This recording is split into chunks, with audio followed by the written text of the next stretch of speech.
أشهد أن لا إله إلا الله।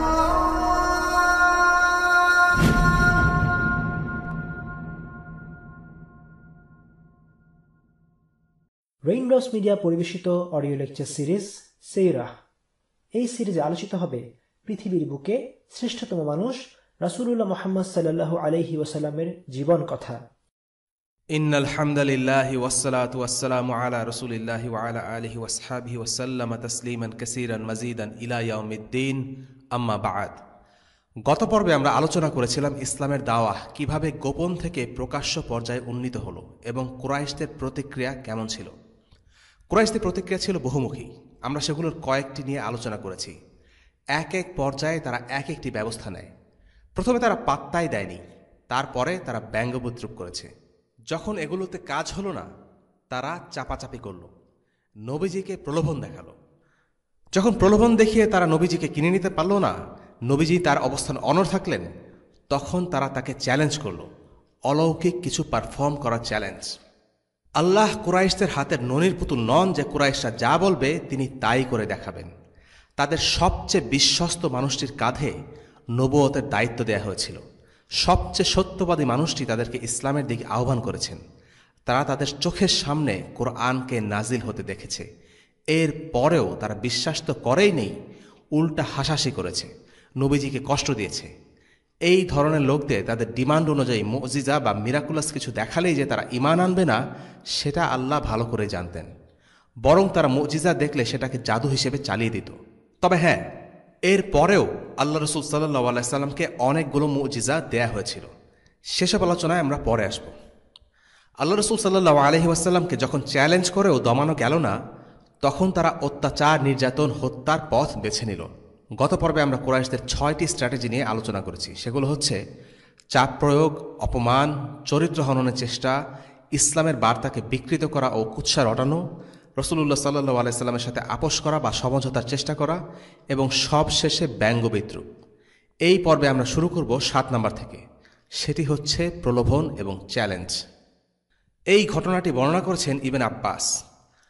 কুরাইশ নেতারা কাবার পাশে মিলিত হল, বলল, আমরা সব রকম উপায়ে তাকে যুক্তিতর্ক দিয়ে বোঝাব, সে যেন কোনো আপত্তি করতে না পারে। এরপর তারা রাসূলুল্লাহ সাল্লাল্লাহু আলাইহি সাল্লামকে ডেকে পাঠালো। নবীজির মনে বড় আশা কুরাইশরা ইসলাম গ্রহণ করবে। তিনি তাদের ভালোটাই চাইতেন, তাদের ব্যাপারে পজিটিভ ছিলেন।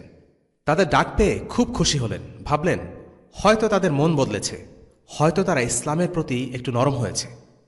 নবীজি ছুটতে ছুটতে হাজির হলেন। তারা বলল, দেখো মুহাম্মদ, তোমার সাথে মিটমাট করার উদ্দেশ্যেই আমরা তোমাকে ডেকে পাঠিয়েছি। তাদের বক্তব্যের শুরুটা এমনই ছিল, সুন্দর, আশা জাগানিয়া। কিন্তু একটু পরেই তারা গা জ্বালা করা কথাবার্তা শুরু করল। তারা বলল, আল্লাহর কসম, তুমি যা করলে আর কোনো আরব লোক তার কওমের জন্য তোমার মতো এত যন্ত্রণা আনেনি। বাপ দাদার বিরোধিতা, আমাদের ধর্মের সমালোচনা, আমাদের রীতিনীতি নিয়ে উপহাস, দেবদেবীকে অভিশাপ দেওয়া, সবই তুমি করেছ। আমাদের সমাজটাকে বিভক্ত করে ফেলেছ তুমি। তোমার সাথে আমাদের সম্পর্কে ফাটল ধরানোর জন্য আমাদের অপ্রিয় কোনো কাজ করতে বাদ রাখনি। এই কথাগুলো বলে নবীজি সাল্লাল্লাহু আলাইহি সাল্লামকে মানসিকভাবে কিছুটা দুর্বল করাই ছিল তাদের উদ্দেশ্য। নবীজি তাদেরকে কিসের দিকে আহ্বান করেছেন সে ব্যাপারে তারা কোনো কথাই বলল না। নবীজি কি সত্য বলেছেন না মিথ্যা বলেছেন সেসব নিয়ে তারা কোনো আলোচনাতেই গেল না। নবীজির দাওয়াতের বিষয়বস্তু নিয়ে তারা কোনো কথা বলতেই আগ্রহী ছিল না। কারণ এই বিষয় নিয়ে কথা বলতে গেলেই তাদের অবস্থান দুর্বল হয়ে পড়বে। কেননা নবীজি তাদেরকে আহ্বান করেছিলেন সত্যের দিকে। তিনি তাদেরকে ভালো কাজের দিকে আহ্বান করেছিলেন, মন্দ কাজগুলো বর্জন করতে বলেছিলেন। তিনি তাদের গোত্রীয় গোড়ামি ছেড়ে ঈমানের কাতারে শামিল হবার আহ্বান জানাচ্ছিলেন। একজন সৎ বুদ্ধিমান মানুষ নবীজির এই আহ্বানকে প্রত্যাখ্যান করতে পারে না। কিন্তু রাজনীতিবিদরা জানে কিভাবে একটি সত্য ও সুন্দর আহ্বানকে প্রত্যাখ্যান করতে হয়। আর এই প্রত্যাখ্যান, এই অস্বীকার এমনভাবে করা চাই যেন দায়ী বা আহ্বানকারীকে মনে হবে দোষী আর বাকি সবাই নির্দোষ। তাওহীদের আহ্বান মানেই সমাজে কাঁপন সৃষ্টি হবে, একদল মানুষের ঘুম হারাম হয়ে যাবে। কারণ তাওহীদের আহ্বান মেনে নিলে তারা সমাজে যা খুশি তা করতে পারবে না, নিজেদের খুশি মতো সমাজ চালাতে পারবে না, নিজেদের লাইফস্টাইল তারা বদলাতে চায় না, নিজেদের স্বার্থে আঘাত হানবে। আর এই কারণে তারা তাওহীদের বার্তাবাহককে সমাজের সামনে নেগেটিভভাবে উপস্থাপন করতে চায়, সবার সামনে দেখাতে চায় যত সমস্যার মূল হলো এই ইসলাম। এই স্ট্র্যাটেজি একটা ক্লাসিক্যাল স্ট্র্যাটেজি। ফিরআউন ও তার মন্ত্রী পরিষদ এই স্ট্র্যাটেজি ব্যবহার করেছে। তারা মূসা আলাইহিস সালামের ব্যাপারে বলেছিল, মূসা ফিতনা ফাসাদ সৃষ্টি করতে চায়, অর্থাৎ এখনকার পরিভাষায় মূসা হলো একটা সন্ত্রাসী। তারা বলেছিল, মূসা তোমাদের জীবন ব্যবস্থাকে বদলে দিতে চায়। অথচ মূসা ফিরআউনকে বলেছিল সে যেন তার অত্যাচার নিপীড়ন বন্ধ করে। এটার নাম ফিরআউন দিয়েছে ফিতনা ফাসাদ সৃষ্টি বা সন্ত্রাসবাদ। মূসা আলাইহিস সালাম তাদেরকে তাওহীদের আহ্বান করেছিলেন, সেটাকে তারা প্রচার করল মূসা তোমাদের জীবন ব্যবস্থাকে নষ্ট করে দিতে চায়, বা এখনকার ভাষায় বললে এই সন্ত্রাসীরা জনমানুষের জীবনকে হেল করে দিতে চায়। কুরাইশরাও একই কাজ করল। এই মজলিসের গল্পটাকে তারা এমনভাবে সাজালো যেন আজকের এই বিভক্তি, দ্বন্দ্ব, শত্রুতা সব কিছুর জন্য মুহাম্মদ দায়ী। মুহাম্মদ সমস্ত ঝামেলার মূল। মুহাম্মাদের দাওয়াতের কারণে আজকে মক্কায় যত অশান্তি। শুধু তাই নয়, তারা এসব কথার মাঝে মিথ্যা কথাও ঢুকিয়ে দিল। তারা বলল, মুহাম্মদ আমাদের দেবদেবীদের অপমান করেছে। আসলে নবীজি সাল্লাল্লাহু আলাইহি সাল্লাম কখনোই কুরাইশদের দেবদেবীদের গালিগালাজ করেননি। তিনি সত্য কথাটাই বলেছেন, এই দেবদেবীদের কোনো ক্ষমতা নেই, এরা মাটির মূর্তি মাত্র। কিন্তু এই আহ্বানকে তারা চালিয়ে দিল অপমান ও সমালোচনা বলে। দুঃখজনক বিষয় হল, এমন আচরণ আমাদের মুসলিম সমাজেও আমরা দেখি। আমাদের সময় যখন কাউকে বলা হয় এই কাজটা হারাম, তুমি ছেড়ে দাও, তখন সে যেন অফেন্ডেড হয়ে যায়, অপমানিত বোধ করে। অথচ ভালো কথা হিসেবেই এই কথাটি বলা। কাউকে যদি সালাত পড়তে বলা হয়, তখন সে এমন একটা ভাব দেখায় যে তার ব্যক্তিগত বিষয়ে নাক গলানো হচ্ছে। অথচ কাউকে ভালো কাজে আদেশ করা এবং মন্দ কাজে নিষেধ করা, এটা তারই ভালোর জন্য। কিন্তু সে বিষয়টিকে মানুষ এড়িয়ে যায়, কারণ তারা কথাগুলো শুনতে চায় না। তারা নবীজিকে দায়ী করল সমাজের বিভক্তি সৃষ্টির জন্য। অথচ কেন এই বিভক্তি সৃষ্টি, কোন বিষয় কেন্দ্র করে এই বিভক্তি, সেটা নিয়ে কুরাইশদের কোনো মাথা ব্যথা নেই। এই বিভক্তি সত্য আর মিথ্যার বিভক্তি, হক আর বাতিলের মধ্যে দ্বন্দ্ব। আল্লাহ রাসূল সাল্লাল্লাহু আলাইহি ওয়াসাল্লাম তাদেরকে সত্য এবং কল্যাণের দিকে আহ্বান করেছেন। সেজন্য কোনো বিভক্তি আর দ্বন্দ্ব তৈরি হচ্ছে না, বরং বিভক্তি আর দ্বন্দ্ব তৈরি হচ্ছিল কারণ তারা এই সত্যকে অস্বীকার করছে এবং মিথ্যাকে আঁকড়ে ধরছে। কিন্তু কুরাইশ নেতারা এমন একটি আবহ তৈরি করল যেন নবীজি সব সমস্যার মূল। যাই হোক, এই কথাগুলো মূলত নবীজি সাল্লাল্লাহু আলাইহি ওয়াসাল্লামকে ব্যাকফুটে ঠেলে দিতে চাইল। যখন একজন মানসিকভাবে কিছুটা দুর্বল অবস্থায় থাকে, তখনই তাকে প্রলোভন দেখানোর সঠিক সময়। কুরাইশরা তাই করল। সমস্ত দোষ রাসূলুল্লাহ সাল্লাল্লাহু আলাইহি ওয়াসাল্লামের কাঁধে চাপিয়ে তারা এবার তাকে লোভ দেখালো। বলল, মুহাম্মদ, অর্থের আশাতেই যদি তুমি এই বাণী প্রচার করে থাকো, তাহলে আমরা তোমার জন্য যত লাগে সম্পদের ব্যবস্থা করে দেব, তোমাকে আমাদের মধ্যে সবচেয়ে বিত্তশালী বানিয়ে দেব। তুমি যদি ক্ষমতার আশায় এই ধর্ম নিয়ে এসে থাকো, তাহলে তোমাকে আমাদের মধ্যে রাজা হিসেবে বেছে নিতে পারি। আর তুমি যদি নারীর লোভে এসব কাজ করে থাকো, তাহলে আমরা তোমার জন্য কুরাইশের সবচেয়ে সেরা 10 নারীকে বাছাই করে আনব। এরপর তাদের প্রত্যেককে তোমার সাথে বিয়ে দেব। যদি তোমার উপর শয়তান ভর করে থাকে, তাহলে আমরা তোমার সুস্থতার জন্য যা কিছু করা লাগে ব্যয় করব। এমনকি যদি তাতে আমাদের সমস্ত সম্পদও দিয়ে দিতে হয়, তাও দেব। আমাদেরকে শুধু বলো তুমি কি চাও। রাসূলুল্লাহ সাল্লাল্লাহু আলাইহি ওয়াসাল্লাম জবাবে শান্ত কণ্ঠে বললেন, তোমরা যা কিছুই বলেছ, তার কিছুই আমি চাই না। অর্থকরী, মান মর্যাদা কিংবা তোমাদের উপর ক্ষমতা লাভের আশায় তোমাদের কাছে ইসলামের বার্তা নিয়ে আসিনি। আল্লাহ তোমাদের কাছে আমাকে একজন রাসূল হিসেবে প্রেরণ করেছেন। তিনি আমার উপর তার কিতাব অবতীর্ণ করেছেন এবং আমাকে আদেশ দিয়েছেন তোমাদেরকে সুসংবাদ দিতে ও সতর্ক করতে। আমি তোমাদের কাছে আমার রবের পক্ষ থেকে একটি বার্তা নিয়ে এসেছি মাত্র। তোমাদেরকে পরামর্শ দিয়েছি যে যা আমি তোমাদের কাছে হাজির করলাম, তোমরা তা গ্রহণ করে নিলে তোমাদের জন্যই মঙ্গলজনক, এই দুনিয়া ও আখিরাতে 2 জায়গাতেই। আর যদি তোমরা তা প্রত্যাখ্যান করো, তাহলে আমি আল্লাহর সিদ্ধান্তের জন্য অপেক্ষা করব, যতক্ষণ না তিনি আমার এবং তোমাদের মাঝে ফয়সালা করে দেন। এটুকু বলে নবীজি থামলেন। খুব অল্প কিছু কথা, কিন্তু পাহাড়ের চাইতেও যেন ভারী আর দৃঢ়। নবীজির এই কথায় তারা যা বোঝার বুঝে গেল। নবীজি এক কথায় তাদের প্রলোভনে না করে দিতে পারতেন, কিন্তু এই ভরা মজলিসে সবার সামনে ইসলামকে উপস্থাপন করার সুযোগ তিনি ছাড়লেন না। তাই শুধু না না বলে তিনি সবার সামনে উপস্থাপন করলেন তার আসল উদ্দেশ্য, কেন তিনি এসেছেন, কে তাকে পাঠিয়েছে, তিনি তাদের কিসের দিকে আহ্বান করেছেন। তিনি তাদের স্পষ্টভাবে এক কথায় বুঝিয়ে দিলেন, ইসলামের এই আহ্বানের সাথে টাকা পয়সার কোনো বিষয় নেই। দুনিয়াবি কোনো লাভের আশায় তিনি তাদেরকে তাদের বাপদাদার ধর্ম ছাড়তে বলেননি। না তিনি চেয়েছিলেন ক্ষমতা, না তিনি চেয়েছেন টাকা। যদি ক্ষমতা আর টাকাই উদ্দেশ্য হতো, আল্লাহ রসুল সাল্লাল্লাহু আলাইহি সাল্লাম চাইলে আরব জাতীয়তাবাদকে পুঁজি করে রোমান আর পারস্যের বিরুদ্ধে সমগ্র আরবকে এক করতে পারতেন। সত্যি বলতে সে যোগ্যতা তার ছিল। কিন্তু না, নবীজি ক্ষমতা বা টাকা কোনোটাই তিনি চান না। তাই তিনি বললেন, তোমরা যা কিছুই বলেছ আমি তার কিছুই চাই না। অর্থকরী, মান মর্যাদা কিংবা তোমাদের উপর ক্ষমতা লাভের আশায় তোমাদের কাছে ইসলামের বার্তা নিয়ে আসিনি। আল্লাহ তোমাদের কাছে আমাকে একজন রসুল হিসেবে প্রেরণ করেছেন। তিনি আমার উপর তার কিতাব অবতীর্ণ করেছেন এবং আমাকে আদেশ দিয়েছেন তোমাদেরকে সুসংবাদ দিতে ও সতর্ক করতে। আমি তোমাদের কাছে আমার রবের পক্ষ থেকে একটি বার্তা নিয়ে এসেছি মাত্র। কুরাইশরা ছিল দুনিয়াদার লোক। একজন মানুষের আদর্শিক বিশ্বাস যে তার ব্যক্তিগত আরাম আয়েশ আর টাকা পয়সার উপর প্রাধান্য পেতে পারে, সে ধারণা তাদের ছিল না। ব্যাপারটা বোঝার জন্য আমাদের সমাজের দিকে একটু তাকানো যাক। আমাদের সমাজে ব্যাংকের চাকরিকে বিশাল কিছু মনে করা হয়, কারণ ব্যাংকের চাকরি মানেই হাই স্যালারি, হম্বিতম্বি। ঢাকা শহরে ফ্ল্যাট বানানো কয়েক বছরের ব্যাপার মাত্র। কিন্তু কেউ যখন ইসলামের খাতিরে ব্যাংকের চাকরি ছেড়ে দেয় কিংবা ব্যাংক সেক্টরে না ঢোকার সিদ্ধান্ত নেয়, তখন একদল লোক চোখ কপালে তোলে। আরে পাগল নাকি তুমি, এত টাকা চাকরি কেউ ছাড়ে? আসলে সেকুলার লোকগুলো ঈমান কি জিনিস তা বোঝে না। তারা বোঝে না এই জীবনের পরেও আরেকটি জীবন আছে, আর সেই জীবনেই আসল জীবন। যাই হোক, প্রসঙ্গে ফেরা যাক। কুরাইশরা ভেবেছিল রাসূলুল্লাহ সাল্লাল্লাহু আলাইহি সাল্লামকে দুনিয়াবি প্রলোভন দেখিয়ে কিনে নেওয়া যাবে। তারা তাদের ঝুলি থেকে বেস্ট অফারটাই তাকে ছুড়ে দিচ্ছিল, টাকা, ক্ষমতা, নারী। একজন পুরুষের দুর্বলতা এসবকে ঘিরেই। আল্লাহ রসুল সাল্লাল্লাহু আলাইহি সাল্লাম এক কথায় সব ফিরিয়ে দিয়েছেন। তিনি বুঝিয়ে দিয়েছেন, তাকে শুধু এসব নয়, পুরো বিশ্বের রাজত্ব তুলে দিলেও তার মিশন থেকে এক চুলও নড়বেন না। কুরাইশরা যা বোঝার তা বুঝে গেল।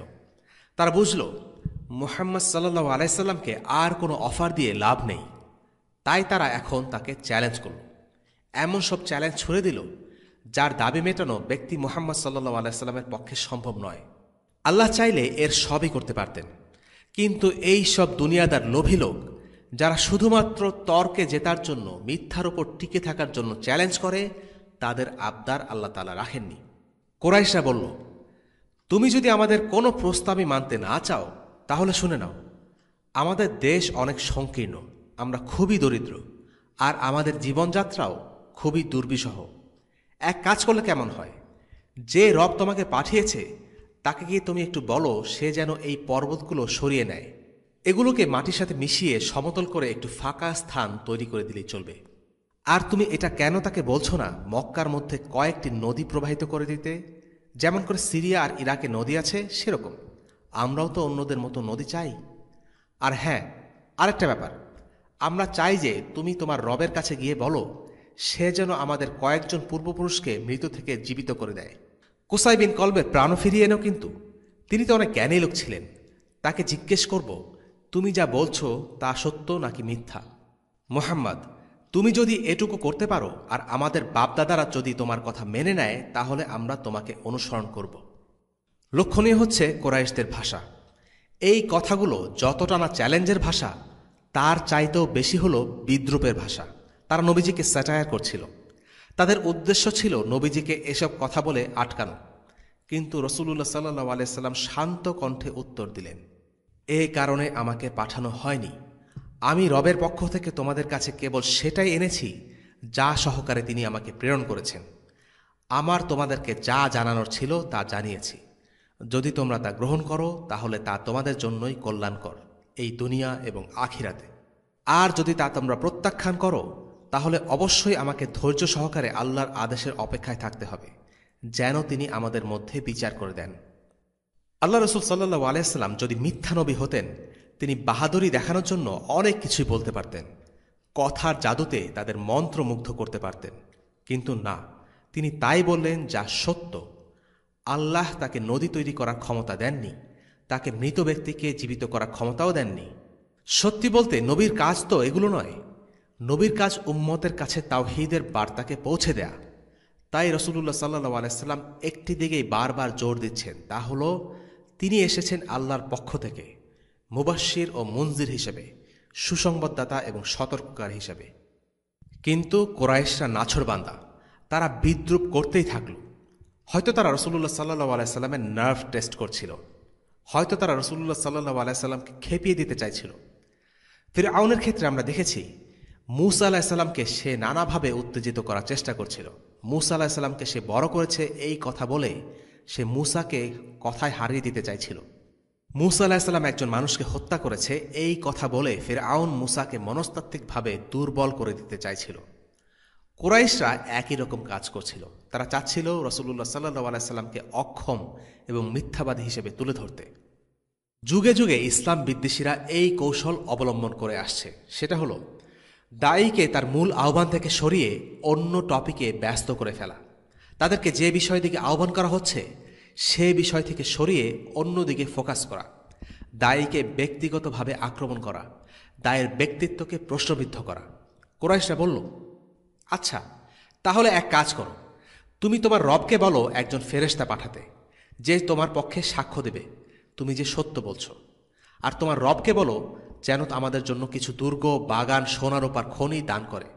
আর হ্যাঁ, আরেকটা কাজ করলে কেমন হয়, তুমি তাকে বলো সে যেন তোমার প্রয়োজনটাও পূরণ করে দেয়, কারণ আমরা দেখতে পাচ্ছি তুমি আমাদের মতো করে জীবিকা মেটানোর চেষ্টা করছো।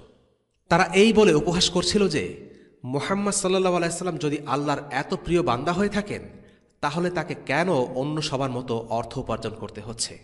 তাই তারা বলছিল যে আল্লাহর কাছ থেকে ধন সম্পদ নিয়ে আসতে, যেন তিনি যে আল্লাহর নিকটবর্তী বান্দা সে কথা প্রমাণিত হয়। এখানে উল্লেখ্য, কুরাইশদের সকল দাবি দেওয়া টাকা পয়সার সাথে সম্পর্কিত। তাদের বদ্ধমূল ধারণা যার টাকা আছে সে আল্লাহর কাছের বান্দা, যার ধন দৌলত নেই সে কি করে আল্লাহর বান্দা হয়। ঘুরে ফিরে সেই সেকুলার মানসিকতা, টাকাই সব, দুনিয়াই সব। তারা সব কিছু অর্থের বিচারে বিচার করে, এমনকি নবীকেও। যদি রাসূলুল্লাহ সাল্লাল্লাহু আলাইহি সাল্লাম অনেক টাকা পয়সার মালিক হতেন হয়তো তারা এসব প্রশ্ন না করে বিনা দ্বিধায় তাকে মেনে নিত। আসলে দুনিয়ার প্রতি লোভ ইসলাম পালনের প্রতি একটা বড় বাধা, কোনো সন্দেহ নেই। ইতিহাস এই বাস্তবতাকে বারবার সত্য প্রমাণ করে। আরেকটি বিষয় হলো, এই ধরনের ব্যঙ্গ বিদ্রুপের পরে রাসূলুল্লাহর ধৈর্যচ্যুতি হল না বা তিনি উত্তেজিত হলেন না। তিনি তার লক্ষ্যের প্রতি নিবদ্ধ। তিনি এসেছেন নবী হয়ে, মানুষকে তাওহীদের দিকে আহ্বান করাই তার কাজ। কাফিরদের দাবি দেওয়া মেনে নেওয়া তার উদ্দেশ্য নয়। রাসূলুল্লাহ সাল্লাল্লাহু আলাইহি সাল্লাম তাই তাদের বাকওয়াস দাবি দেওয়ার একটিরও কোনো উত্তর দিলেন না। তিনি আবার তাওহীদের দিকে ফিরে গেলেন। আমি এসব কিছুই করব না, আমি আমার রবের কাছে এসব জিনিস চাইতে যাব না। এসব কারণে আমাকে তোমাদের কাছে প্রেরণ করা হয়নি। আল্লাহ আমাকে পাঠিয়েছেন তার দ্বীন প্রচারের জন্য। যদি তোমরা আমার উপস্থাপিত বার্তা স্বীকার করে নাও তাহলে দুনিয়া ও আখিরাতে তোমাদের জন্যই লাভজনক। আর যদি তোমরা তা অস্বীকার করো তাহলে আমি অবশ্যই ধৈর্যশীলদের অন্তর্ভুক্ত। আর আমি এই বিষয়টি আমার রবের হাতে ছেড়ে দিলাম যতক্ষণ না তিনি আমার ও তোমাদের মাঝে ফয়সালা করে দেন। তারা বলল, আচ্ছা ঠিক আছে, তাহলে তোমার রবকে বলো তুমি আমাদেরকে যে শাস্তির প্রতিজ্ঞা করছো সেই শাস্তি প্রেরণ করতে। আল্লাহ রাসূল সাল্লাল্লাহু আলাইহি সাল্লাম বললেন, এটা আল্লাহর হাতে, যদি তিনি চান তিনি তোমাদেরকে শাস্তি দিবেন। তারা টিটকারি মেরে বলল, আরে মুহাম্মদ, তোমার রব কি জানে না যে আমরা তোমাকে এসব প্রশ্ন জিজ্ঞেস করছি? সে কেন তোমাকে উত্তর দিতে সাহায্য করছে না? আমরা ভালো করে জানি কে তোমাকে এইসব শিক্ষা দিচ্ছে। তোমাকে তোমার এই কোরআন শেখাচ্ছে ইয়ামামার এক লোক, তার নাম আর রহমান। আর আমরা সেই আর রহমানের কথায় কখনোই বিশ্বাস স্থাপন করব না। কুরাইশরা হঠাৎ করে আর রহমান নামক ব্যক্তির গল্প ফেদে বসে। তাদের মাঝে একজন বলল, যাও যাও, গিয়ে আল্লাহর কন্যা ফেরেশতাদের ইবাদত করো। আরেকজন বলল, আমরা তোমাকে ততক্ষণ বিশ্বাস করব না যতক্ষণ না তুমি আল্লাহ এবং তার ফেরেশতাদেরকে আমাদের সামনে হাজির করছো। দৃশ্যটা কল্পনা করা যাক, সবাই মিলে রাসূলুল্লাহকে উপহাস করছে, ব্যঙ্গ বিদ্রুপ করছে, খোঁচা মেরে মন্তব্য করছে, তাকে টিটকারি দিচ্ছে, তাকে যাচ্ছে তাই অপমান করছে। অপমান করতে করতে সবাই তাকে রেখে এরপর চলে গেল। কিন্তু সবাই চলে যাওয়ার পর তাদের মাঝের একজন রাসূলুল্লাহ সাল্লাল্লাহু আলাইহি সাল্লামের কাছে ফিরে আসলো। তার নাম ছিল আব্দুল্লাহ ইবনে উমাইয়া। তার ফিরে আসা দেখে মনে হচ্ছিল যেন মুহাম্মদ সাল্লাল্লাহু আলাইহি সাল্লামের জন্য তার খারাপ লাগছে। হয়তো সে ক্ষমা চাইবে বা তাকে সান্ত্বনা দেবে। সে নবীজির কাছে এসে বলল, মুহাম্মদ, তোমার কাছে তোমার লোকেরা সেরা সেরা প্রস্তাব পেশ করেছে, আর তুমি তাদেরকে ফিরিয়ে দিয়েছ। তোমাকে কোনো অলৌকিক ঘটনা দেখাতে বলল, সেটাতেও তোমার আপত্তি। তারপর বলা হলো তুমি যেন তাদের উপর আযাব নিয়ে আসো, সেটাও তুমি পারলে না। এবার আমি তোমাকে একটা কথা বলি, আমি তোমাকে ততক্ষণ পর্যন্ত বিশ্বাস করব না যতক্ষণ না তুমি একটা মই নিয়ে আসো যেটা সরাসরি ওই আকাশ পর্যন্ত যায়। তুমি মই বেয়ে উপরে উঠবে আর আমি তোমাকে দেখব। তারপর তুমি আল্লাহর কাছে পৌঁছে তাকে বলবে সে যেন তোমার ব্যাপারে প্রমাণস্বরূপ একটি পত্র লিখে দেয়। সেখানে লেখা থাকবে তুমি তার নবী, আর এর উপর থাকবে তার স্বাক্ষর। এরপর 4 জন ফেরেশতা সেই পত্র সঙ্গে করে নিচে নেমে আসবে, আর তারাও সাক্ষ্য দেবে যে তুমি আল্লাহর রাসূল। সত্যি কথা কি জানো, তুমি যদি এত কিছু করেও ফেলো, আমার মনে হয় এরপরেও আমি তোমাকে বিশ্বাস করব না।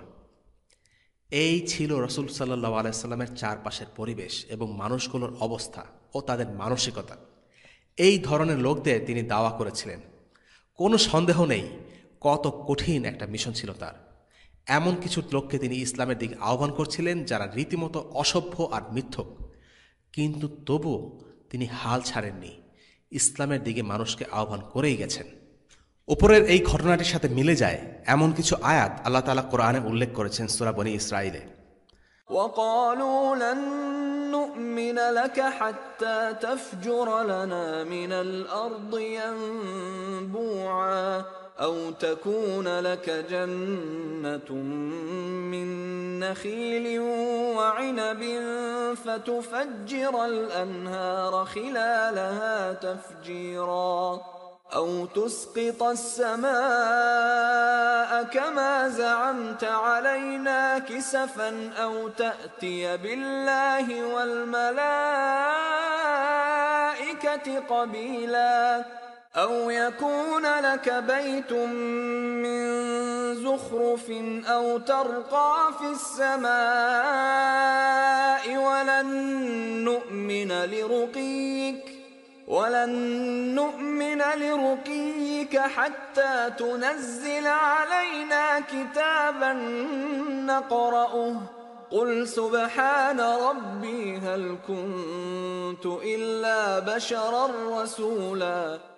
এবং তারা বলে, আমরা কখনো আপনাকে বিশ্বাস করব না যে পর্যন্ত আপনি ভূপৃষ্ঠ থেকে আমাদের জন্য একটি ঝর্ণা প্রবাহিত করে দিন, অথবা আপনার জন্য খেজুরের ও আঙ্গুরের একটি বাগান হবে, অতঃপর আপনি তার মধ্যে নীরঝরণীসমূহ প্রবাহিত করে দেবেন, অথবা আপনি যেমন বলে থাকেন তেমনিভাবে আমাদের উপর আসমানকে খণ্ড বিখণ্ড করে ফেলে দেবেন, অথবা আল্লাহ ও ফেরেশতাদেরকে আমাদের সামনে নিয়ে আসবেন, অথবা আপনার কোনো সোনার তৈরি গৃহ হবে, অথবা আপনি আকাশে আরোহণ করবেন এবং আমরা আপনার আকাশে আরোহণকে কখনো বিশ্বাস করব না যে পর্যন্ত না আপনি অবতীর্ণ করেন আমাদের প্রতি এক গ্রন্থ যা আমরা পাঠ করব। বলুন, পবিত্র মহান আমার পালনকর্তা, আমি একজন মানব, একজন রসুল বই আমি কে? সূরা বনী ইসরাঈল আয়াত 90 থেকে 93। এরকম আরও বেশ কিছু চ্যালেঞ্জের ঘটনা ঘটেছে যেগুলো আল বিদায়া ওয়ান নিহায়াতে ইমাম ইবন কাসির রাহিমাহুল্লাহ উল্লেখ করেছেন। দ্বিতীয় ঘটনাটি বর্ণনা করেছেন ইবন আব্বাস থেকে। তিনি বলেন, মক্কার অধিবাসীগণ রাসূলুল্লাহ সাল্লাল্লাহু আলাইহি সাল্লামের নিকট অনুরোধ করেছিল তিনি যেন তাদের জন্য সাফা পাহাড়কে স্বর্ণে রূপান্তরিত করে দেন এবং অন্যান্য পাহাড়গুলোকে তাদের নিকট থেকে দূরে সরিয়ে দেন, যাতে তারা স্বাচ্ছন্দ্যে ক্ষেত ফসল উৎপাদন করতে পারে। আল্লাহ তাআলার পক্ষ থেকে রাসূলুল্লাহ সাল্লাল্লাহু আলাইহি সাল্লামকে বলা হলো যে আপনি ইচ্ছা করলে তাদের এই অনুরোধের ব্যাপারে অপেক্ষা করতে পারেন, আর ইচ্ছে করলে তাদের আবদারগুলো পূরণও করে দেখাতে পারেন। তবে তখনও যদি তারা কুফরি করে তাহলে তারা নিশ্চয়ই তাৎক্ষণিকভাবে ধ্বংস হয়ে যাবে, যেমন হয়েছে তাদের পূর্ববর্তী উম্মত। তখন রাসূলুল্লাহ সাল্লাল্লাহু আলাইহি সাল্লাম বললেন, আমি বরং তাদের ব্যাপারে অপেক্ষা করব। এ প্রসঙ্গে আল্লাহ তাআলা বলেন, وما منعنا أن نرسل بالآيات إلا أن كذب بها الأولون وآتينا ثمود الناقة مبصرة فظلموا بها وما نرسل بالآيات إلا تخويفا পূর্ববর্তীগণ কর্তৃক নিদর্শন অস্বীকার করার ফলেই আমাকে নিদর্শনাবলী প্রেরণ থেকে বিরত থাকতে হয়েছে। আমি তাদেরকে বোঝাবার জন্য সামুদকে উষ্ট্রি দিয়েছিলাম, অতঃপর তারা তার প্রতি জুলুম করেছিল। আমি ভীতি প্রদর্শনের উদ্দেশ্যেই নিদর্শন প্রেরণ করি। সূরা বনী ইসরাঈল আয়াত ৫৯। তৃতীয় ঘটনাটি ইহুদিদের সাথে সংশ্লিষ্ট। কুরাইশরা চাইছিল মুহাম্মদ সাল্লাল্লাহু আলাইহি সাল্লামকে এমন কোনো প্রশ্ন করে আটকে দিতে যা একজন শুধু নবীর পক্ষেই জানা সম্ভব। এ কারণে তারা ইহুদিদের দ্বারস্থ হল। এই ঘটনাটিও ইবনে আব্বাস বর্ণনা করেছেন। তিনি বর্ণনা করেন, কুরাইশ বংশের লোকেরা নাজর ইবনে হারিস এবং উকবা ইবনে আবি মুআইদকে মদিনায় ইহুদিদের কাছে প্রেরণ করেছিল। তারা তাদেরকে বলেছিল, তোমরা দুইজন গিয়ে ইহুদি যাজকদের নিকট মুহাম্মদ সাল্লাল্লাহু আলাইহি সাল্লামের পরিচয় দেবে এবং তার সম্পর্কে জ্ঞাত করবে এবং তার সত্যাসত্য সম্পর্কে জিজ্ঞেস করবে, কারণ তারা প্রথম আসমানি কিতাব প্রাপ্ত সম্প্রদায়। নবী রাসূলগণ সম্পর্কে তাদের যেই জ্ঞান আছে তা আমাদের নেই। ওরা দুজন যাত্রা করে এবং মদিনায় গিয়ে পৌঁছে রাসূলুল্লাহ সাল্লাল্লাহু আলাইহি সাল্লামের পরিচয়, কার্যকলাপ এবং তার কতক বক্তব্য উল্লেখ করে তারা ইহুদি যাজকদের তার সত্যাসত্য সম্পর্কে জিজ্ঞেস করে। তারা দুজনে বলেছিল, আপনারা তাওরাত কিতাবপ্রাপ্ত সম্প্রদায়। আমরা আপনাদের নিকট এসেছি এই উদ্দেশ্যে যে আমাদের ওই লোকটি সম্পর্কে আপনারা আমাদেরকে প্রকৃত তথ্য জানাবেন। ইহুদি যাজকগণ ওদেরকে বলল, আমরা তোমাদেরকে ৩টি প্রশ্ন শিখিয়ে দিচ্ছি, তোমরা তাকে গিয়ে এই বিষয়ে প্রশ্ন করবে। তিনি যদি ওগুলো ঠিক ঠিক উত্তর দিতে পারেন তবে তিনি নিশ্চয়ই রিসালাত প্রাপ্ত নবী, আর তা না পারলে নিশ্চয়ই সে মিথ্যাবাদী প্রতারক। এরপর তার সম্পর্কে তোমরাই তোমাদের সিদ্ধান্ত নেবে।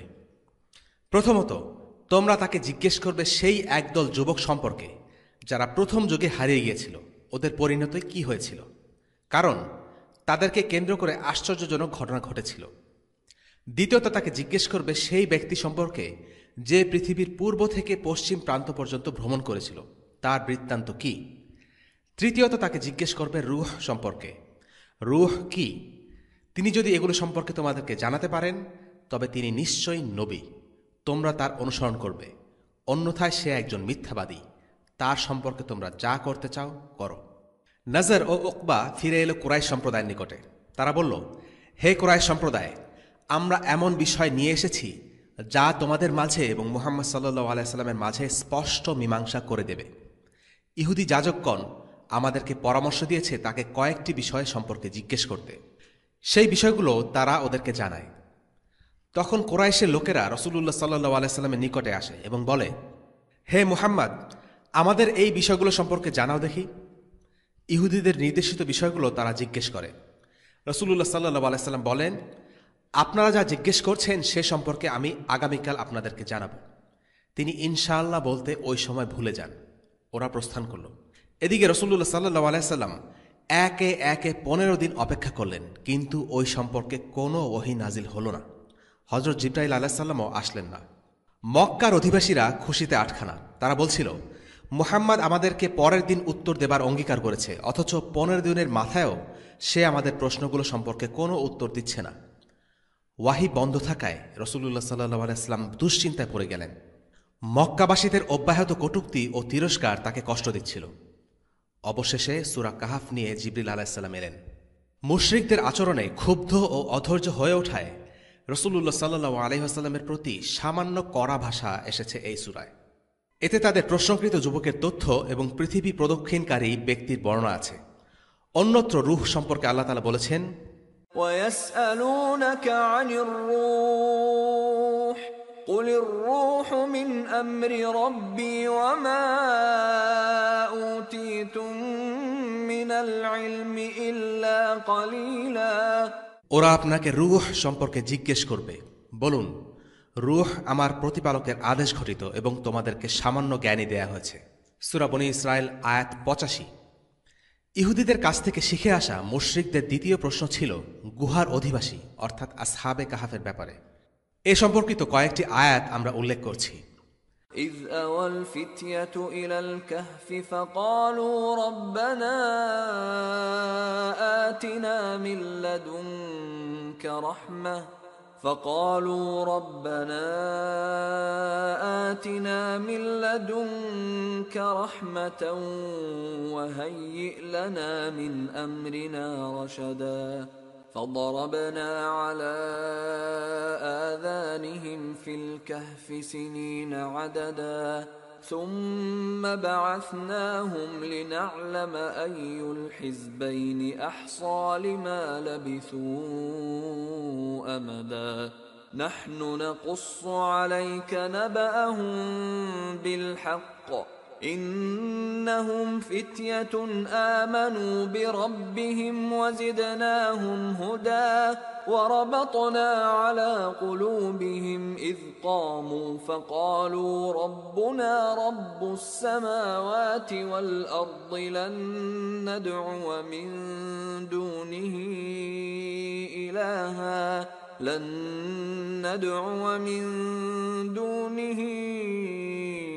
إلها لقد قلنا إذا شططا আপনি কি ধারণা করেন যে গুহা ও গর্তের অধিবাসীরা আমার নির্দেশনাবলীর মধ্যে বিস্ময়কর ছিল? যখন যুবকরা পাহাড়ের গুহায় আশ্রয় গ্রহণ করে তখন দোয়া করে, হে আমাদের পালনকর্তা, আমাদেরকে নিজের কাছ থেকে রহমত দান করুন এবং আমাদের জন্য আমাদের কাজ সঠিকভাবে পূর্ণ করুন। তখন আমি কয়েক বছরের জন্য গুহায় তাদের কানের উপর নিদ্রার পর্দা ফেলে দেই, অতঃপর আমি তাদেরকে পুনরুত্থিত করি, এ কথা জানার জন্য যে দুই দলের মধ্যে কোন দল তাদের অবস্থানকাল সম্পর্কে অধিক নির্ণয় করতে পারে।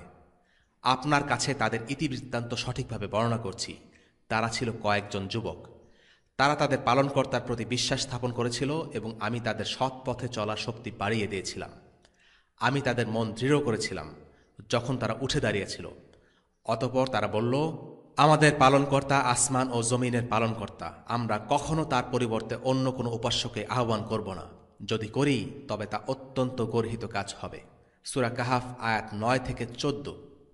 ইহুদিদের কাছ থেকে শিখে আসা মুশরিকদের তৃতীয় প্রশ্ন ছিল যুলকারনাইনকে নিয়ে। এর উত্তরও আল্লাহ দিয়েছেন একই সূরায়।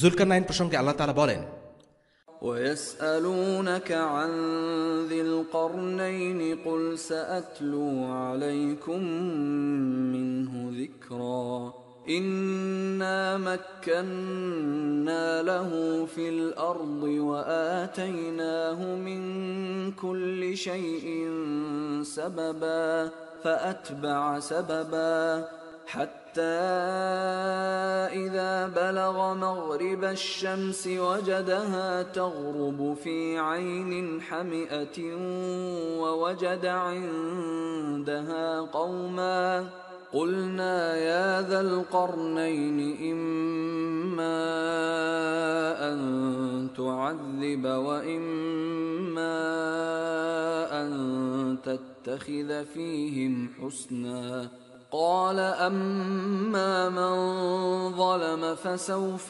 نعذبه ثم يرد إلى ربه فيعذبه عذابا نكرا وأما من آمن وعمل صالحا فله جزاء الحسنى وسنقول له من أمرنا يسرا তারা আপনাকে যুলকারনাইন সম্পর্কে জিজ্ঞাসা করে, বলুন, আমি তোমাদের কাছে তার কিছু অবস্থা বর্ণনা করব। নিঃসন্দেহে আমরা তাকে দেশে প্রতিষ্ঠিত করেছিলাম এবং তাকে দিয়েছিলাম প্রত্যেক বিষয়ের অনুপ্রবেশ ক্ষমতা। কাজেই তিনি এক পথ অনুসরণ করলেন। পরে যখন তিনি সূর্য অস্ত যাবার স্থানে পৌঁছলেন, তিনি এটিকে দেখতে পেলেন এক কালো জলাশয়ে অস্তগমন করছে, আর তার কাছে পেলেন এক অধিবাসী। আমরা বললাম, হে যুলকারনাইন, তুমি শাস্তি দিতে পারো অথবা এদের সদয়ভাবে গ্রহণ করতে পারো। তিনি বললেন, যে কেউ অন্যায় করবে আমরা অচিরেই তাকে শাস্তি দেব, তারপর তাকে ফিরিয়ে আনব তার প্রভুর কাছে। তখন তিনি তাকে শাস্তি দেবেন কঠোর শাস্তিতে। আর যে কেউ বিশ্বাস করবে ও সৎ কাজ করবে তার জন্য রয়েছে উত্তম প্রতিদান এবং তার প্রতি আমাদের আচরণে মোলায়েম কথা বলবো। সূরা কাহাফ আয়াত 83 থেকে 88। এই ঘটনা থেকে দেখা যাচ্ছে ইহুদিদের 3টি প্রশ্নের মধ্যে 2টোর উত্তর দেয়া হয়েছে, আর আরেকটি প্রশ্নের উত্তর না দেওয়ার মাধ্যমেই সেটির উত্তর দেয়া হয়েছে, কারণ সেটি ছিল রূহ সম্পর্কিত প্রশ্ন। আর রূহের জ্ঞান হল গায়েবের জ্ঞান, এ ব্যাপারে মানুষের কোনো জ্ঞান নেই। এভাবে কুরাইশদের প্রতিটি চ্যালেঞ্জ কার্যত অকার্যকর হয়ে পড়ল। এখানে আরেকটি বিষয় উল্লেখ করার মতো, তা হল ইহুদিদের মানসিকতা। তারা ভাবছিল এই 3টি প্রশ্নের উত্তর যে দিতে পারবে তিনিই হবেন সত্য নবী। প্রশ্ন হচ্ছে, সকল প্রশ্নের উত্তর দিতে পারাই কি নবী হবার সত্যতা প্রমাণ করে?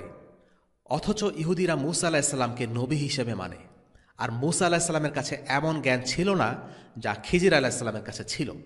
কিন্তু এই জ্ঞান না থাকার কারণে মূসা আলাহিসাল্লাম মিথ্যা নবী হয়ে যাননি। যদিও ইহুদিদের প্রশ্নগুলোর সব কটির যথাযথ উত্তর দেয়া হয়েছিল, আমাদের মনে রাখতে হবে গায়েবের জ্ঞান একমাত্র আল্লাহর। আল্লাহ রসুল সাল্লাল্লাহু আলাইহি ওয়াসাল্লাম ঠিক ততটুকুই জানতেন যতটুকু আল্লাহ তাকে দিয়েছিলেন, এর বেশি নয়। এ পর্যায়ে যে পয়েন্টটি নিয়ে আমরা আলোচনা করব সেটা হলো হিংসা বিদ্বেষ। হিংসার কথা বলতে প্রথমেই চলে আসে কুরাইশদের বিখ্যাত নেতা ওয়ালিদ ইবিন মুগীরার নাম। রাসূলুল্লাহ সাল্লাল্লাহু আলাইহি ওয়াসাল্লামের নবুয়ত প্রাপ্তির বিষয়টি তার কোনোভাবেই সহ্য হচ্ছিল না। সে বলেছিল, আল্লাহ যদি কাউকে নবী বানাতেই চান তাহলে আমাকে কেন নবী হিসেবে বাছাই করা হলো না? আমি জ্ঞানীগুণী লোক, বয়সেও মুহাম্মাদের চাইতে বড়। একই সুরে কথা বলেছিল তায়েফের আরেক লোক। হিজাজ অঞ্চলের সবচেয়ে প্রখ্যাত এলাকা এই দুটাই, মক্কা আর তায়েফ। আল্লাহ সুবহানাহু ওয়া তাআলা সূরা যুখরুফে তাদের এই কথা উল্লেখ করেছেন। وقالوا لولا نزل هذا القرآن على رجل من القريتين عظيم। আর তারা বলে, এই কোরআন কেন 2 জনপদের মধ্যে কোনো এক প্রভাবশালী ব্যক্তির উপর অবতীর্ণ হলো না? সূরা যুখরুফ আয়াত 31। তায়েফ থেকে আল মুগীরা বিন শুআইবা একবার মক্কায় বেড়াতে এলো। রাসূলুল্লাহ সাল্লাল্লাহু আলাইহি ওয়াসাল্লামের সাথে তার প্রথমবার সাক্ষাতের ঘটনা সে নিজেই বর্ণনা করেছে। আমি আবু জাহেলের সাথে মক্কার পথ ধরে হাঁটছি, এমন সময় দেখি মুহাম্মদ আমাদের দেখে এগিয়ে এলেন। আবু জাহেলকে বলে উঠলেন, কেন তুমি আমার অনুসরণ করছো না? কেন আল্লাহর উপর বিশ্বাস আনছো না? কেন ইসলাম গ্রহণ করছো না?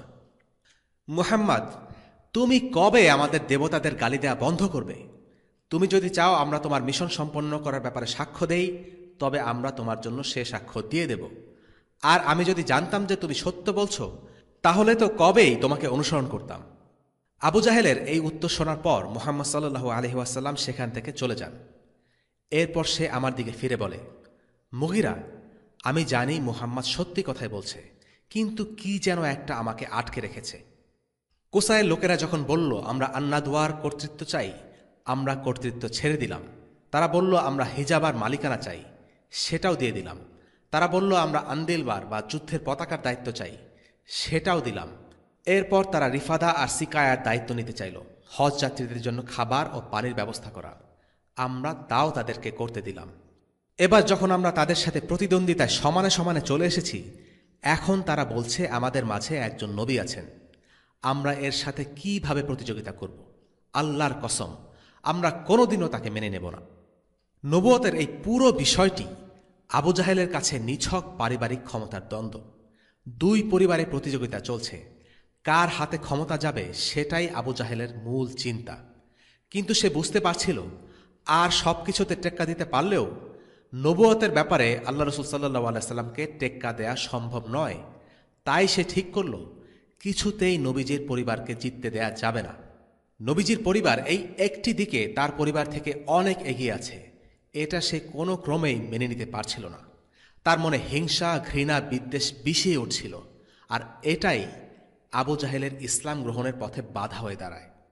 কোরআনে পূর্ববর্তী নবীদের কাহিনীতেও ঘুরে ফিরে একটা কঠিন বাস্তবতা স্পষ্টভাবে প্রতীয়মান হয়। সমাজের ক্ষমতাধর লোকেরাই নবী রাসূলদের ব্যাপারে সবচেয়ে বেশি বিরোধিতা করে, কেননা এক আল্লাহর সামনে আত্মসমর্পণ করতে গিয়ে তারা তাদের ক্ষমতার আসন হাতছাড়া করতে চায় না। এরপর আসে কোরআন নিষিদ্ধকরণ। ইসলামের দাওয়াতকে থামিয়ে দেওয়ার জন্য মক্কায় প্রকাশ্যে কোরআন পাঠ নিষিদ্ধ করে দেয়া হয়। কারণ যখনই কোরআন কারো সামনে পাঠ করা হতো, সে তন্ময় হয়ে শুনত। কোরআনের প্রভাব ছিল প্রচণ্ড, এমনকি শত্রুরাও কান লাগিয়ে কোরআন শুনত। শুধুমাত্র কোরআন শুনে মুসলিম হয়েছে এরকম বেশ কিছু কাহিনী আমরা সিরাতে পাই। কুরাইশরা যখন দেখল কোরআন শুনে লোকজন ইসলামের প্রতি আগ্রহী হয়ে উঠছে, তখন তারা সিদ্ধান্ত নেয় কোরআন নিষিদ্ধ করার। যখনই আল্লাহ রাসূল সাল্লাল্লাহু আলাইহি সাল্লাম কাবার সামনে কোরআন পড়তেন, কুরাইশরা চিৎকার চেঁচামেচি শুরু করে দিত, যেন লোকে কোরআন শুনতে না পায়। তাদের চিৎকার চেঁচামেচিকে ছাপিয়ে যাওয়ার জন্য নবীজি আরও জোরে কোরআন পড়তে চাইতেন, কিন্তু পরবর্তীতে আল্লাহ তাআলা বলেন, قل ادعوا الله أو ادعوا الرحمن أيما تدعوا فله الأسماء الحسنى ولا تجهر بصلاتك ولا تخافت بها وابتغ بين ذلك سبيلا। বলুন, আল্লাহ বলে আহ্বান করো কিংবা রহমান বলে, যে নামেই আহ্বান করো না কেন, সব সুন্দর নাম তারই। আপনি নিজের নামাজ আদায়কালে স্বর উচ্চ গ্রাসে নিয়ে গিয়ে পড়বেন না এবং নিঃশব্দেও পড়বেন না। এ দুয়ের মধ্যে মধ্যম পন্থা অবলম্বন করুন। সূরা বনী ইসরাঈল আয়াত 110। কুরাইশরা কোরআন নিষিদ্ধ করেছিল সত্যি, কিন্তু সাহাবীরাও কম যান না। আবু বকর এবং আব্দুল্লাহ ইবনে মাসউদ রাদিয়াল্লাহু আনহুমা, এই দুইজন সাহাবী এই নিষেধাজ্ঞা সত্ত্বেও প্রকাশ্যে কোরআন পড়েছিলেন এবং এজন্য তাদেরকে অনেক অত্যাচারিত হতে হয়েছিল। সে কাহিনী আমরা পরে আলোচনা করব ইনশাআল্লাহ। সবশেষে আমরা উতবা ইবনে রাবিয়ার একটি ঘটনা দিয়ে আজকের পর্ব শেষ করছি। উতবা ইবনে রাবিয়া সম্পর্কে রাসূলুল্লাহ সাল্লাল্লাহু আলাইহি সাল্লামের কাজিন। সে রাসূলুল্লাহ সাল্লাল্লাহু আলাইহি সাল্লামের গোত্র বনু হাশিমেরই লোক। কুরাইশদের মধ্যে বিচক্ষণ এবং জ্ঞানী যদি কেউ থেকে থাকে, তার মধ্যে একজন হল উতবা। কুরাইশ নেতৃবৃন্দের প্রায় সবার মাঝে তীব্র ইসলাম বিদ্বেষ থাকলেও উতবা ততটা কট্টর ছিল না, তার মধ্যে কিছুটা দয়াময় ছিল। তাইফের ঘটনা আলোচনায় তার নাম আবারও আসবে। আর হ্যাঁ, সেই হচ্ছে একমাত্র ব্যক্তি যে বদরের ময়দানে কুরাইশদের যুদ্ধ থেকে ফিরিয়ে আনার জন্য চেষ্টা করেছিলেন, কিন্তু কোনো কাজ হয়নি। শেষ পর্যন্ত সে নিজেও অংশ নেয় এবং মারা যায়। যাই হোক, একবার কুরাইশের লোকেরা একত্র হয়ে ঠিক করল, চলো এমন একজনকে খুঁজে বের করি যে জাদু আর কবিতা রচনায় পারদর্শী। সে আমাদের হয়ে মুহাম্মাদের সাথে মোকাবেলা করবে। তখন উতবা বিন রাবিয়াকে পাঠানোর সিদ্ধান্ত নিল। উতবা বিন রাবিয়া বেশ চালাকচতুর লোক। কথার মার প্যাচে সে ছিল সিদ্ধহস্ত। উতবা নবীজির কাছে গিয়ে প্রশ্ন করল, আচ্ছা মুহাম্মদ, বলো তো কে উত্তম, তুমি নাকি আব্দুল মুত্তালিব? খুবই চতুরতাপূর্ণ প্রশ্ন। তৎকালীন আরব সমাজে মৃত পূর্বপুরুষদের অত্যাধিক সম্মান করা হতো, আর রাসূলুল্লাহ সাল্লাল্লাহু আলাইহি সাল্লামের পরিবারকে সমগ্র মক্কার লোক সম্ভ্রমের নজরে দেখত। আব্দুল মুত্তালিব বা তার মতো মানুষের বিপক্ষে কথা বলবে এমন সাহস কারো ছিল না। আমরা আগেই বলেছি, সেই সমাজে পূর্বপুরুষদের হেয় করে কথা বলাটাই ছিল এক ধরনের অপরাধ। তাই উতবা যখন নবীজিকে তার বাবা আব্দুল্লাহ এবং দাদা আব্দুল মুত্তালিবের কথা জিজ্ঞেস করল, নবীজি চুপ করে রইলেন। সুযোগ পেয়ে উতবা বলে উঠল, দেখো, তুমি যদি বলো এই মানুষগুলো তোমার চেয়ে উত্তম, তাহলে শুনে রাখো, যে দেবদেবীদের নামে তুমি বাজে বকছ, ওরাও তো তাদেরই উপাসনা করত। আর তুমি যদি নিজেকে তাদের চেয়ে ভালো মনে করো, তাহলে তোমার কি বক্তব্য আছে পেশ করো, আমরাও শুনি তোমার কি বলার আছে। তবে আল্লাহর কসম, তোমার চেয়ে বড় মূর্খ আমরা জন্মেও দেখিনি, যে কিনা নিজের আপন জাতির এত ক্ষতি করে। তুমি আমাদের মাঝে বিভেদ সৃষ্টি করেছ, দ্বন্দ্ব বাড়াচ্ছ, আমাদের ধর্ম নিয়ে বিদ্রূপ করছ। তোমার জন্য আমরা আরবদের চোখে ছোট হয়ে গিয়েছি। লোকের মুখে মুখে রটে বেড়াচ্ছে কুরাইশদের মাঝে নাকি জাদুকর আছে। অদ্ভুত ব্যাপার হলো, কুরাইশদের মাঝে জাদুকর আছে এই গুজব সৃষ্টির জন্য উতবা রাসূলুল্লাহ সাল্লাল্লাহু আলাইহি সাল্লামকে দায়ী করছে। অথচ এই গুজব শুরুতে কুরাইশরাই রটায়। তারাই মুহাম্মদ সাল্লাল্লাহু আলাইহি সাল্লামকে জাদুকর ডাকতে শুরু করে, কিন্তু পরবর্তীতে তাদের নিজেদের কাজে নিজেরাই লজ্জায় পড়ে যায়।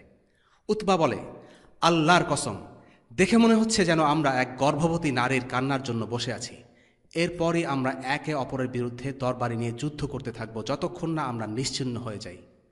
তার কথার অর্থ ছিল, ইসলামের কারণে যুদ্ধ বিগ্রহ বেঁধে যাবে, আর সেজন্য মুহাম্মদ সাল্লাল্লাহু আলাইহি সাল্লাম দায়ী। এরপর উতবা প্রস্তাব দিল, মুহাম্মদ সাল্লাল্লাহু আলাইহি সাল্লামকে উচ্চ মর্যাদা, ধন সম্পদ, তিনি যা চান তাই দেয়া হবে। তাদের উদ্দেশ্য ছিল নবীজি সাল্লাল্লাহু আলাইহি সাল্লামকে লোভ দেখিয়ে আপোষ সমঝোতার মাধ্যমে ইসলামকে পঙ্গু ও নিষ্ক্রিয় করে দেওয়া। এখানে লক্ষণীয় ব্যাপার হলো, রাসূলুল্লাহ সাল্লাল্লাহু আলাইহি সাল্লাম উতবার এসব বকবাকানি মন দিয়ে শুনেছেন। কথার মাঝখানে তাকে একবারও বাধা দেননি। কেননা রাসূলুল্লাহ সাল্লাল্লাহু আলাইহি সাল্লাম ছিলেন একজন উৎকৃষ্ট শ্রোতা, আর তাই উতবার কথাগুলো অর্থহীন হলেও তিনি শান্তভাবে তার সব কথা শুনে গেলেন। উতবা একসময় থামল। তারপর রাসূলুল্লাহ সাল্লাল্লাহু আলাইহি সাল্লাম মৃদু স্বরে তাকে জিজ্ঞেস করলেন, উতবা, তোমার কথা কি শেষ হয়েছে? উতবা বলল, হ্যাঁ, শেষ। রাসূলুল্লাহ সাল্লাল্লাহু আলাইহি ওয়াসাল্লাম নিজ থেকে উতবার কোনো কথার জবাব দিলেন না, বরং কোরআনের সূরা ফুসিলাতের শুরু থেকে আয়াত পাঠ করতে থাকলেন, একটির পর একটি। حاميم تنزيل من الرحمن الرحيم كتاب فصلت آياته قرآنا عربيا لقوم يعلمون بشيرا ونذيرا فأعرض أكثرهم فهم لا يسمعون وقالوا قلوبنا في أكنة مما تدعونا إليه وفي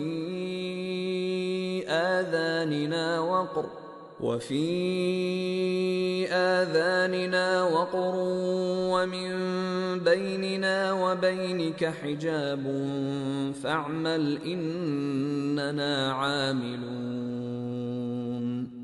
قل إنما أنا بشر مثلكم يوحى إلي أنما إلهكم إله واحد فاستقيموا إليه واستغفروه وويل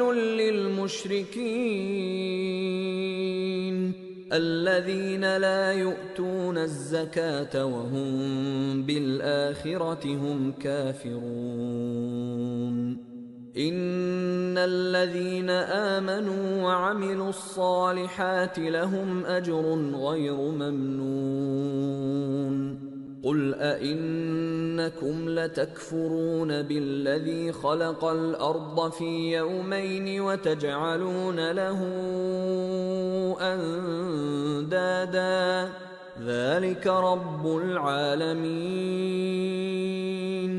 وجعل فيها رواسي من فوقها وبارك فيها وقدر فيها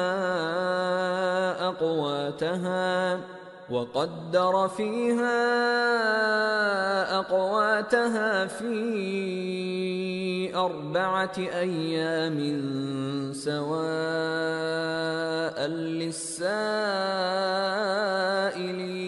للسائلين ثم استوى إلى السماء وهي دخان فقال لها وللأرض ائتيا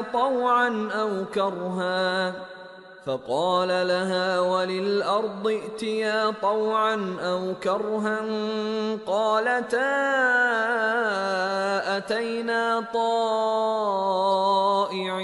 طائعين فقضاهن 7 سماوات في يومين وأوحى في كل سماء أمرها وزينا السماء الدنيا بمصابيح وحفظا ذلك تقدير العزيز العليم হামিম, এটা অবতীর্ণ পরম করুণাময় দয়ালুর পক্ষ থেকে। এটা কিতাব, এর আয়াতসমূহ বিশদভাবে বিবৃত আরবি কোরআন রূপে জ্ঞানী লোকদের জন্য, সুসংবাদদাতা ও সতর্ককারী রূপে। অতঃপর তাদের অধিকাংশই মুখ ফিরিয়ে নিয়েছে, তারা শুনে না। তারা বলে, আপনি যে বিষয়ের দিকে আমাদেরকে দাওয়াত দেন সে বিষয়ে আমাদের অন্তর আবরণে আবৃত, আমাদের কর্ণে আছে বোঝা এবং আমাদের ও আপনার মাঝখানে আছে অন্তরাল। অতএব আপনি আপনার কাজ করুন এবং আমরা আমাদের কাজ করি। বলুন, আমিও তোমাদের মতোই মানুষ। আমার প্রতি ওহী আসে যে তোমাদের মাবুদ একমাত্র মাবুদ, অতএব তার দিকে সোজা হয়ে থাকো এবং তার কাছে ক্ষমা প্রার্থনা করো। আর মুশরিকদের জন্য রয়েছে দুর্ভোগ, যারা যাকাত দেয় না এবং পরকালকে অস্বীকার করে। নিশ্চয়ই যারা বিশ্বাস স্থাপন করে ও সৎকর্ম করে তাদের জন্য রয়েছে অফুরন্ত পুরস্কার। বলুন, তোমরা কি সে সত্তাকে অস্বীকার করো যিনি পৃথিবী সৃষ্টি করেছেন 2 দিনে, এবং তোমরা কি তার সমকক্ষ স্থির করো? তিনি তো সমগ্র বিশ্বের পালনকর্তা।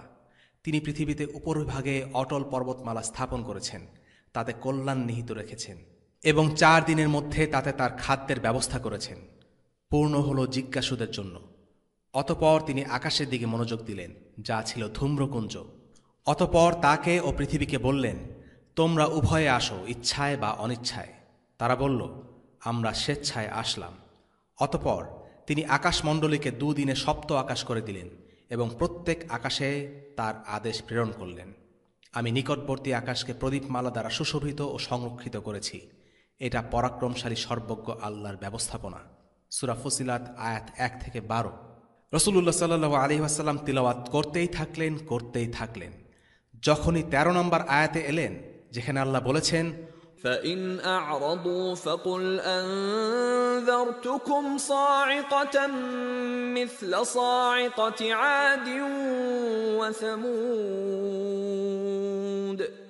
অতপর যদি তারা মুখ ফিরিয়ে নেয় তবে বলুন, আমি তোমাদেরকে সতর্ক করলাম এক কঠোর আযাব সম্পর্কে, আদ ও সামুদের আযাবের মতো। এই আয়াতটি পাঠ করবা মাত্র উতবা হাত বাড়িয়ে রাসূলুল্লাহ সাল্লাল্লাহু আলাইহি ওয়াসাল্লামের মুখে চাপা দিয়ে বলল, আমাদের সম্পর্কের কসম লাগে, থামো, তুমি থামো। এই আয়াতে কাফেরদেরকে তাদের অপরাধের জন্য শাস্তির হুমকি দেয়া হচ্ছিল। আর উতবা মনে মনে ঠিকই জানত যে মুহাম্মদ সাল্লাল্লাহু আলাইহি ওয়াসাল্লাম সত্যবাদী। তিনি যা উচ্চারণ করবেন তার প্রতিটি বর্ণ অক্ষরে অক্ষরে ফলবে। সে মরিয়া হয়ে গিয়েছিল আর বলেছিল, আমাদের সম্পর্কের দোহাই লাগে, থামো, প্লিজ তুমি থামো। উতবা চলে এলো, কুরাইশের লোকেদের কাছে গিয়ে বলল, মুহাম্মদ যখন কোরআন পড়তে শুরু করল, সে কি বলছিল আমি আগামাথা কিছুই বুঝতে পারিনি। শুধু একটা ব্যাপার বুঝেছি, আদ ও সামুদ জাতির উপর যেমন আযাব এসেছিল, আমাদের উপরও তেমন আযাব আসবে, এমনটাই সে হুমকি দিয়েছে। কুরাইশের লোকেরা বলল, দূর হও, সে তোমার সাথে স্পষ্ট আরবি ভাষায় কথা বলল আর তুমি তার কথা বুঝতে পারলে না। উতবা উত্তর দিল, আল্লাহর নামে শপথ করে বলছি, আমি তার কথা কিচ্ছু বুঝতে পারছিলাম না। ইবনে ইসহাকের বর্ণনায় উতবা ফিরে এসে বলে, আল্লাহর কসম, মুহাম্মদ আমাকে যে কথাগুলো শোনালো, এমন কথা আমি জীবনে কখনো শুনিনি। এটা কবিতা নয়, জাদুও নয়, ভবিষ্যৎবাণীও নয়। কুরাইশরা, তোমরা আমার কথা শোনো, এই লোক আর তার আহ্বানের মাঝে বাধা হয়ে দাঁড়িও না, তাকে তার মতো ছেড়ে দাও। সে যেসব কথা বলছে একদিন সেগুলো সত্য হবে। আরবরা যদি তাকে পরাজিত করে তাহলে তো হলোই, আমাদের কিছু করা লাগলো না। আর যদি সে আরবের ওপর বিজয়ী হয় তাহলে তার রাজ্যই তোমাদের রাজ্য, তার মর্যাদাই তোমাদের মর্যাদা, তোমরা হবে সবার ওপরে। কুরাইশরা প্রচণ্ড বিরক্ত হয়ে বলল, ধুর, এই লোকের জাদু তোমার উপর পেয়ে বসেছে। উতবা বলল, আমি যা ভালো মনে করি বললাম, তোমরা যেটা ভালো মনে করো সেটাই করো। উতবার এই ঘটনা থেকে কিছু শিক্ষা আলোচনা করা যাক। 1, রাসূলুল্লাহ সাল্লাল্লাহু আলাইহি ওয়াসাল্লাম এক এক পরিস্থিতিতে এক একভাবে মোকাবেলা করেছেন। অনেক সময় তিনি সরাসরি কোরআনের আয়াত দিয়ে মানুষের কথার জবাব দিয়েছেন। এখান থেকে শিক্ষা পাওয়া যায় যে দাওয়া দেওয়ার সময় কোরআনের মাধ্যমে বোঝানোর চেষ্টা করা একটা উত্তম পদ্ধতি, কেননা আল্লাহ আযজা ওয়া জালের কথাই উত্তম দাওয়াত। 2, রাসূলুল্লাহ সাল্লাল্লাহু আলাইহি ওয়াসাল্লাম তার মূল লক্ষ্যে স্থির ছিলেন। গৌণ বিষয়ে উত্তর দিয়ে দাওয়ার মৌলিক ও আসল উদ্দেশ্য থেকে সরে যাননি। তিনি সেরা নাকি তার দাদা সেরা, এই প্রশ্নের উত্তর দিতে গেলে উতবা আর তার কোনো কথাই শুনত না। এখানে কে সেরা মুখ্য নয়, মুখ্য হচ্ছে তাওহীদ বা আল্লাহর একত্ববাদ। তাই এর প্রশ্নের উত্তর রাসূলুল্লাহ সাল্লাল্লাহু আলাইহি ওয়াসাল্লাম এড়িয়ে গেছেন। আমাদের সময়েও আমরা প্রায় দেখি, স্পর্শকাতর প্রশ্নের উত্তরে সময় দিতে গিয়ে অনেক দায়ী তার মূল লক্ষ্য থেকে দূরে সরে যান। রাসূলুল্লাহ সাল্লাল্লাহু আলাইহি ওয়াসাল্লামের ক্ষেত্রে সেটা হয়নি। গৌণ এবং কম গুরুত্বপূর্ণ বিষয় তিনি সাইড ট্র্যাক করে মূল বিষয়কে কোরআনের মাধ্যমে এমনভাবে এনেছেন যে উতবাই চলে যেতে বাধ্য হল। তার মূল মেসেজ ছিল একটাই, কোরআন এসেছে আল্লাহর পক্ষ থেকে, তিনি হলেন বিশ্বজগতের সৃষ্টিকর্তা, তিনি হলেন ইবাদতের একমাত্র সত্তা। যে জাতি তাকে অমান্য করেছে তারা ধ্বংস হয়ে গেছে। কুরাইশরা যদি আল্লাহ রাসূলকে অস্বীকার করে তবে তাদের কপালেও একই পরিণতি জুটবে। উতবার এই ঘটনার পরে কুরাইশরা নবীজিকে আরও অফার দেয়।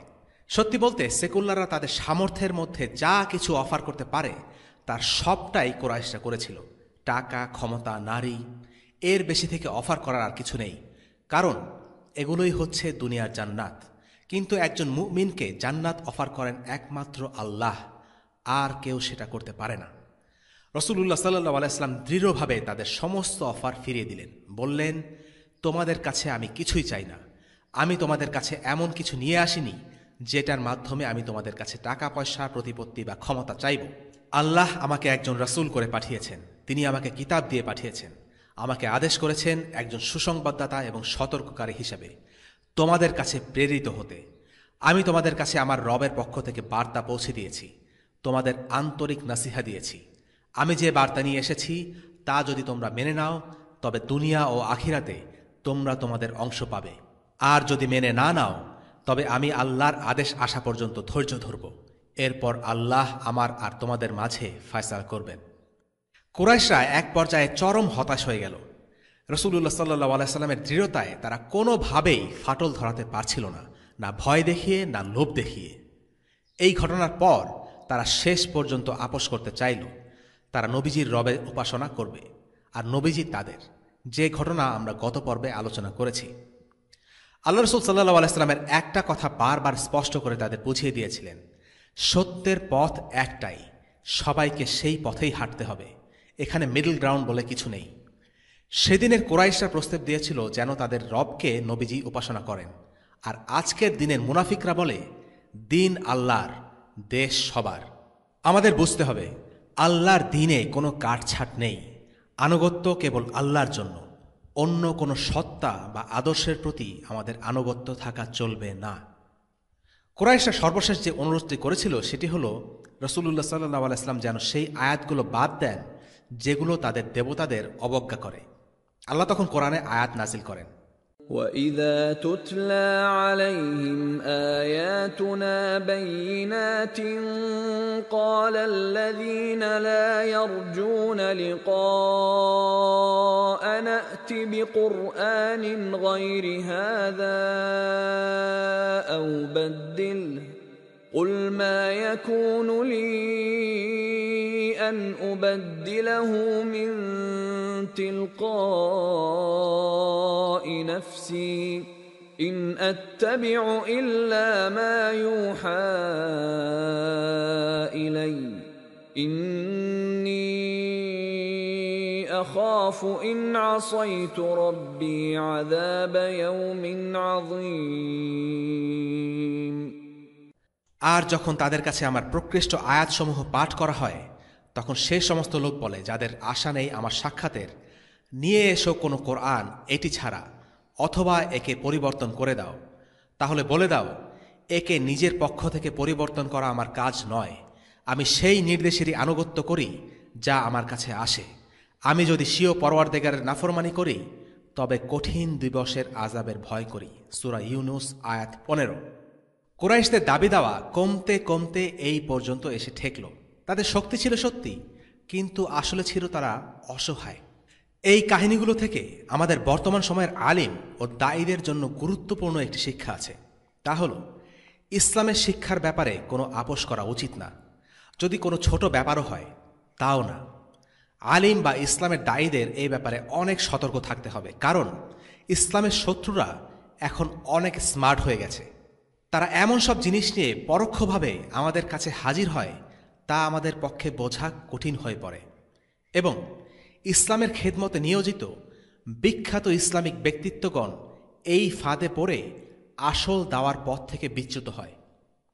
মধ্যপ্রাচ্যের এক লোক নাম রিচার্ড বি মিশেল, যিনি কিনা পশ্চিমা মতাদর্শ ধারণ করেন, একটা রিপোর্ট তৈরি করেছিলেন কিভাবে ইসলামিক আন্দোলনকে দুর্বল করে দেয়া যায়।